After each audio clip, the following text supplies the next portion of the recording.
Hello students, welcome back to my channel. आपका अपने channel पर स्वागत है। स्टूडेंट, आज के हम इस क्लास में लॉ ऑफ लॉगरिथमिक फंक्शन यानी कि लॉगरिथमिक फंक्शन के जो इम्पॉर्टेंट आइडेंटिटी है उसको डिस्कस करने वाले हैं। तो आइए क्लास को शुरू करते हैं और बात करते हैं लॉगरिथमिक के जो आइडेंटिटी होता है वो क्या होता है। देखिए देखिए अगर लॉग में फंक्शन जो है वो क्या हो रहा हो, मल्टीप्लाई हो रहा हो, जैसे कि यहाँ पे लॉग एम एन पी, ये कुछ इस तरह से चल रहा हो, ठीक है ना। तो जब लॉग में वैल्यू मल्टीप्लाई हो रहा होता है तो हम इसको ऐड करके लिखते हैं। कैसे लिखते हैं? लॉग एम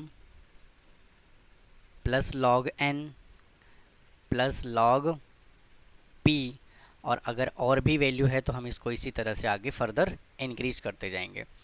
और अगर लॉग में दो फंक्शन आपस में क्या हो रहा हो, डिवाइड हो रहा हो, अगर m और n आपस में डिवाइड हो रहा हो तो हम इसको कैसे लिख सकते हैं? माइनस करके, log m minus log n।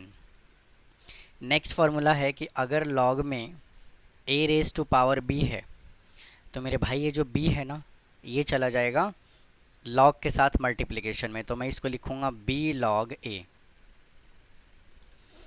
Next formula है, अगर यहाँ पे लॉग है और स्टूडेंट अगर ये बेस में a है, ये क्या है? बेस है इसका।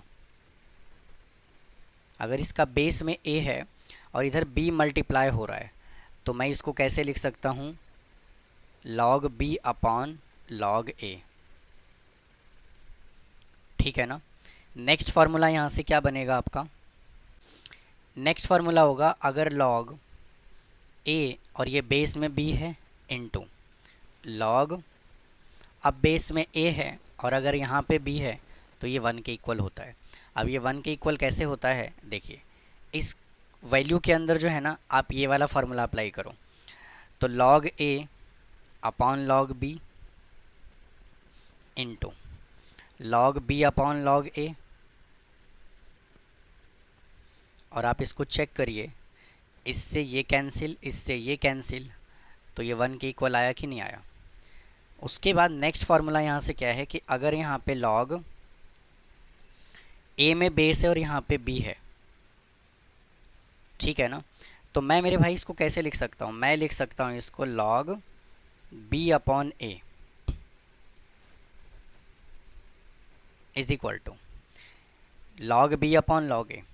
और मैं इस वैल्यू को कैसे लिख सकता हूँ? और मैं फर्दर इस वैल्यू को ऐसे भी तो लिख सकता हूँ, 1 अपॉन, भाई इसको मैं इस तरह से लिख सकता हूँ, 1 upon log a divided by log b। भाई कोई परेशानी है तो बताओ। मैंने क्या किया, b को नीचे लेके चला गया मैं। अब इज इक्वल टू, अब इस पूरे वैल्यू को मैं क्या लिख सकता हूँ?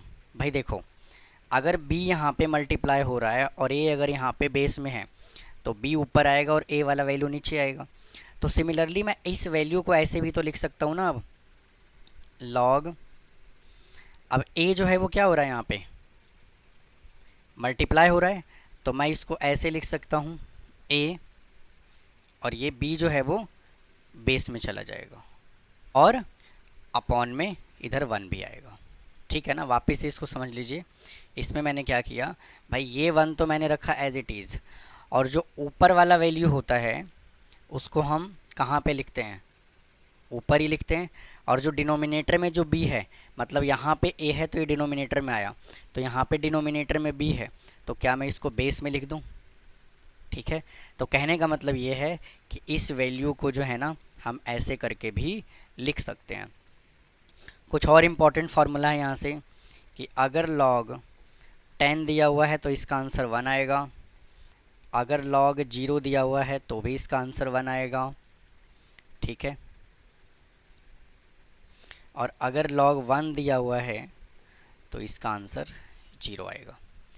तो इन्हीं फार्मूलों का यूज़ करके स्टूडेंट हम एक्सरसाइज नंबर 2.3 को हम सॉल्व करने वाले हैं। तो उम्मीद है आपको ये फार्मूले वाला कॉन्सेप्ट समझ में आया होगा।